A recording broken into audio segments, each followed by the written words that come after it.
Hello everyone, welcome to all in virtual physics classes. आज मैं लेकर आई हूँ लेक्चर नंबर 2 ट्रांजिस्टर में, जहाँ हमें बात करना है operation of NPN junction transistor. या हम बात करें बेटा अबाउट द वर्किंग कि एनपीएन ट्रांजिस्टर किस तरह से वर्क करता है, पीएनपी किस तरह से वर्क करता है।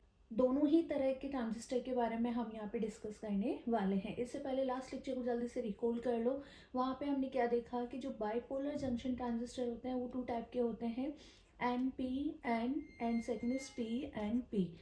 ये एक्टिव फेज में कब रहता है? जब इमीटर बेस या आपका फॉरवर्ड बाइस में हो, ठीक है, और कलेक्टर बेस आपका रिवर्स बाइस में हो। ठीक है, ये तो समझ आ गया था ना कि यदि ए बी आपका फॉरवर्ड में है, सी बी आपका रिवर्स में है, दैट टाइम वो ट्रांजिस्टर आपका एक्टिव फेज में रहेगा। तो क्या करें, सबसे पहले हम एन पी एन उठा लेते हैं। एन पी एन, जहाँ पे इमीटर है वो एन टाइप सेमीकंडक्टर का बना हुआ है, बेस है वो पी टाइप सेमीकंडक्टर का बना हुआ है, और जो कलेक्टर है वो एन टाइप सेमीकंडक्टर का बना हुआ है। ठीक है, अब हमें यहाँ पे क्या करना है, सबसे पहले इमीटर बेस को फॉरवर्ड बाइस में रखना है। फॉरवर्ड बाइस में रखने का मतलब क्या होगा, एन टाइप कनेक्ट होगा बैटरी के नेगेटिव से, और पी टाइप कनेक्ट होगा बैटरी के पॉजिटिव से। तो यहाँ हमने एक बैटरी कनेक्ट कर दी। देखो ये इमीटर है, इमीटर एन टाइप है, तो इसको कनेक्ट करेंगे हम नेगेटिव टर्मिनल से, तो यहाँ हमने नेगेटिव टर्मिनल से कनेक्ट कर दिया। बेस पी टाइप का है, तो ये पॉजिटिव टर्मिनल से हमने कनेक्ट कर दिया। दिस इज इनपुट ठीक है, which is in forward biasing. Second क्या बोलता है कि जो कलेक्टर बेस है वो रिवर्स बाइस में होना चाहिए। तो ये आ जाओ, कलेक्टर बेस ये रहा। रिवर्स बाइस का मतलब समझते हो, जो एन टाइप सेमीकंडक्टर है वो बैटरी के पॉजिटिव टर्मिनल से कनेक्ट होगा, पी है वो बैटरी के नेगेटिव से कनेक्ट होगा। तो यहाँ पे हमने एक बैटरी कनेक्ट कर दी, वोल्टेज पावर सप्लाई करा है वीसीसी, एन को बैटरी के पॉजिटिव से कनेक्ट करा है, और जो बेस है वो पी टाइप है उसे बैटरी के नेगेटिव से कनेक्ट करा है। It mean this is in reverse bias. तो एक चीज़ तो समझ आ गई कि ये क्या है, एक्टिव फेज में है। ठीक है, अब देखो इमीटर है एन टाइप का है, मतलब मेजॉरिटी चार्ज कैरियर्स यहाँ पे क्या होंगे, इलेक्ट्रॉन्स होंगे। बेस है पी टाइप का है, बहुत कम डॉपिंग होती है, और यहाँ पे चार्ज कैरियर्स होंगे आपके होल। अगेन कलेक्टर की हम बात करें तो वहाँ पे डॉपिंग इमीटर से कम होती है, बेस से ज़्यादा होती है। एन टाइप है तो चार्ज कैरियर्स यहाँ पर क्या होंगे, इलेक्ट्रॉन होंगे। ठीक है, अब स्टार्ट करें वर्किंग, कैसे ये वर्क करता है। आपने यहाँ पर क्या करा है, एमीटर में इसको कनेक्ट कर रखा है बैटरी के नेगेटिव टर्मिनल से। नेगेटिव टर्मिनल मतलब इलेक्ट्रॉन का फ्लो यहाँ से हो रहा है। अब एमीटर के अंदर भी क्या है, आपके पास electron which is are the negative charge particles, और यहाँ पे नेगेटिव टर्मिनल से कनेक्ट कर रहा है, तो ये क्या करेगा, इनको रिपेल करेगा। इन इलेक्ट्रॉन्स को क्या करेगा, रिपेल करेगा। इट मीन जो एमीटर के अंदर इलेक्ट्रॉन्स है वो क्या करेंगे, मूव करेंगे। अब इलेक्ट्रॉन मूव करेंगे तो इनकी वजह से करंट होगी। तो आपको एक टिप मैं यहाँ पे दे रही हूँ, वो क्या है, direction of current, direction of लिख लेना इसको, है ना।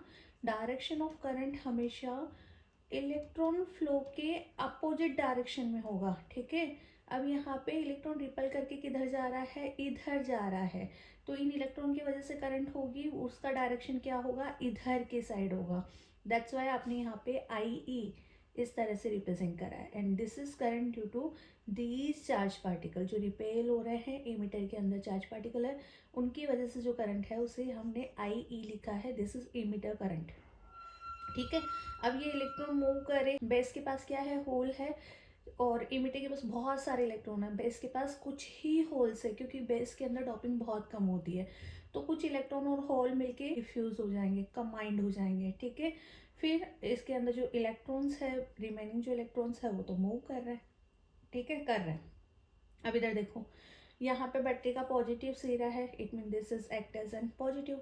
तो ये पॉजिटिव क्या करेगा, जो इलेक्ट्रॉन मूव कर रहे हैं उनको अट्रैक्ट करेगा। अट्रैक्ट करेगा तो इलेक्ट्रॉन इस डायरेक्शन के अंदर मूव कर रहे हैं, तो इसके अपोजिट डायरेक्शन के अंदर करंट फ्लो होगा, विच इज आई बी। ठीक है, अब कलेक्टर के पास भी इलेक्ट्रॉन है और यहाँ से भी इलेक्ट्रॉन मूव कर रहे हैं। ठीक है, तो ये इलेक्ट्रॉन क्या हुए, रिपेल हुए। एक चीज़ तो ये समझ आ गई। इसके साथ साथ हमने बैटरी के पॉजिटिव से कनेक्ट कर रखा है, तो ये पॉजिटिव सिरा होने की वजह से ये इलेक्ट्रॉन को अपनी तरफ अट्रैक्ट करेगा। ठीक है, ये पॉजिटिव की तरफ ये इलेक्ट्रॉन अट्रैक्ट हुए, तो इलेक्ट्रॉन का मोशन इस डायरेक्शन में हुआ, इलेक्ट्रॉन इस डायरेक्शन के अंदर मूव कर रहे हैं, तो यहाँ पे जो करंट है इसके अपोजिट डायरेक्शन के अंदर मूव करेगा। तो आई सी का डायरेक्शन इस तरह से आपको रिप्रेजेंट करना है। ठीक है, तो इस तरह से हमने क्या देखा है, इलेक्ट्रॉन इमीटर के अंदर इस तरह मूव कर रहे हैं, तो इमीटर के अंदर जो इलेक्ट्रॉन के मोशन की वजह से वो करंट है आई ई, जो अपोजिट डायरेक्शन के अंदर फ्लो हो रहा है। बेस करंट क्यों है, ये जो पॉजिटिव चार्ज है वो इलेक्ट्रॉन को अपनी तरफ अट्रैक्ट कर रहा है, तो चार्ज का डायरेक्शन नीचे की तरफ है, तो इसके अपोजिट हमने आई बी बेस करंट डिफाइन करा है। सिमिलरली यहाँ पे पॉजिटिव चार्ज है, इन इलेक्ट्रॉन्स को अपनी तरफ अट्रैक्ट करेगा, तो इलेक्ट्रॉन इस तरफ मूव कर रहे हैं, तो इनकी वजह से जो करंट होगा आई सी, उसका डायरेक्शन इलेक्ट्रॉन मोशन के अपोजिट होगा, विच इज़ आई सी। इस तरह से हमने रिप्रेजेंट करा है, ठीक है।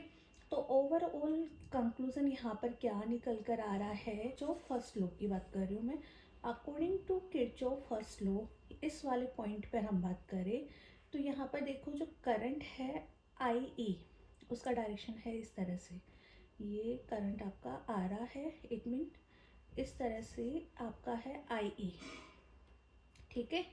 और इस वाले पॉइंट से आई भी बाहर की तरफ निकल रहा है, ठीक है। और ये जो आई सी है उसका डायरेक्शन इस तरह से है, ठीक है। तो eight node point Kirchhoff law क्या बोलता है कि इनकमिंग करंट किसके बराबर होती है, आउटगोइंग करंट के बराबर होती है। इनकमिंग करंट मतलब आई ई, ठीक है।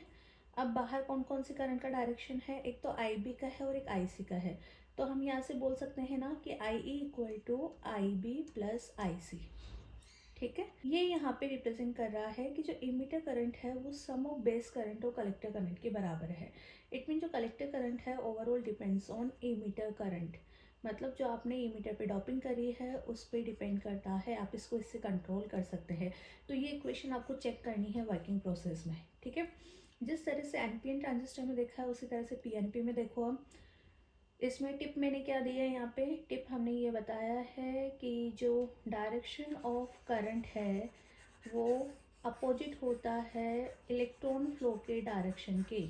ये टिप मैंने यहाँ पे लिखी है, तो ये आप लिखना है इसके जस्ट नीचे, the direction of current opposite to the direction of electron, ठीक है।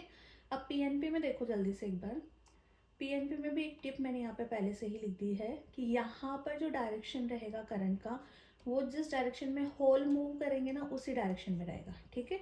और एनपीएन में हमने क्या देखा कि जो इलेक्ट्रॉन मूव करते हैं उसके अपोजिट डायरेक्शन में है, तो दोनों में डिफरेंस समझ आया। पीएनपी में क्या होता है, जो इमीटर है वो पी टाइप सेमीकंडक्टर से मिलकर बना होता है, जो बेस है वो एन टाइप सेमीकंडक्टर से मिलकर बना होता है, और जो कलेक्टर है वो आपका पी टाइप सेमीकंडक्टर से मिलकर बना है। पी टाइप है, ठीक है, तो number of holes majority charge carriers होंगे। एन टाइप बेस के अंदर है तो यहाँ पे इलेक्ट्रॉन्स होंगे, कलेक्टर के अंदर अगेन आपके पास क्या होंगे, होल्स होंगे, ठीक है। एक्टिव फेज में करना है तो ईबी को आपको क्या करना पड़ेगा, ईबी को आपको फॉरवर्ड बाइस में रखना है। फॉरवर्ड बाइस में करने का मतलब क्या है, पी को मुझे पॉजिटिव टर्मिनल से कनेक्ट करना है, एन को नेगेटिव टर्मिनल से कनेक्ट करना है। तो हमने बैटरी कनेक्ट कर दी, पी टाइप सेमीकंडक्टर को पॉजिटिव टर्मिनल से कनेक्ट कर दिया, एन टाइप सेमीकंडक्टर को हमने यहाँ पे नेगेटिव से कनेक्ट कर दिया, बात समझ आई। अब सी बी, इसको हमें करना है रिवर्स बाइस में। रिवर्स बाइस का मतलब क्या हुआ कि पी को हमें बैटरी के नेगेटिव से और एन को हमें बैटरी के पॉजिटिव से कनेक्ट करना है। एक बैटरी लगा दी हमने, नेगेटिव से कनेक्ट कर दिया पी को, और ये देखो जो बेस है वो एन टाइप का है तो इसे हमने बैटरी के पॉजिटिव से कनेक्ट कर दिया। इट मीन ये आपका किस में हो गया, रिवर्स बाइस के अंदर हो गया। एक बात ये हमें यहाँ से समझ आ गई कि ये हमारा एक्टिव फेज है।